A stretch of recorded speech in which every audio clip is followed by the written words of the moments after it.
நல்ல மதிப்பெண் பெற்று இன்னைக்கு இந்த மேடையில் நிற்கிறதுக்கு மிகப்பெரிய காரணம் என்னுடைய அம்மா தான். நான் 7th ஸ்டாண்டர்ட் படிக்கும்போது என்னோட அப்பா இறந்துட்டாங்க.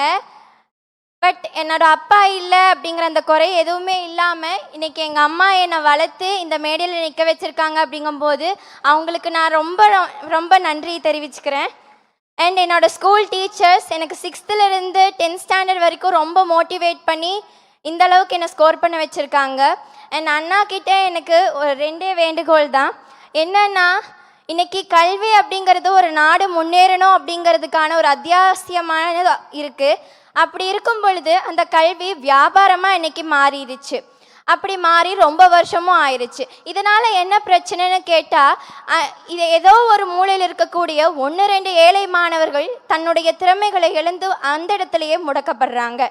அப்படி முடக்கப்படுறதுனால என்ன ஆக போகுதுன்னு நினச்சா, இன்னைக்கு doctor APJ Abdul Kalam sir மாதிரியான பர்சனாலிட்டிஸோ இல்லை நம்ம இந்திய அரசியலமைப்பு சட்டத்தின் தந்தை டாக்டர் அம்பேத்கர் அவர்களுடைய இன்ஃபினிட் இன்டெலிஜென்ஸோ இல்லை தந்தை பெரியாருடைய சாதிய சிந்தனைகளுக்கு எதிராக போராடக்கூடிய சிந்தனையும் பகுத்தறிவு சிந்தனைகளை வளர்க்கணும் அப்படிங்கிற அவருடைய எண்ணமும் அந்த ஒரு சில 2 ஏழை மாணவர்களுக்குள்ளேயும் இருந்திருக்கலாம் அப்படிங்கிறது நமக்கு தெரிஞ்சிருக்க வாய்ப்பில்லை. ஒருவேளை இருந்திருந்தா அப்படிப்பட்ட பர்சனாலிட்டிஸை நம்ம இழக்க நேரிடும்.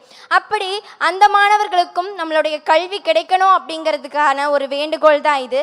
அண்ட் இன்னொன்று, கல்வி அப்படிங்கிறது பெண்களுக்கு ரொம்ப முக்கியம். அப்படி ஒரு பெண் வெளியே போய் படிக்கணும் அப்படின்னு ஆசைப்பட்டதுனாலையோ இல்லை வேலைக்கு போகிறேன்னு சொன்னாலோ முதல்ல இந்த சமூகம் சொல்கிறது சேஃப்டி முக்கியம்னு.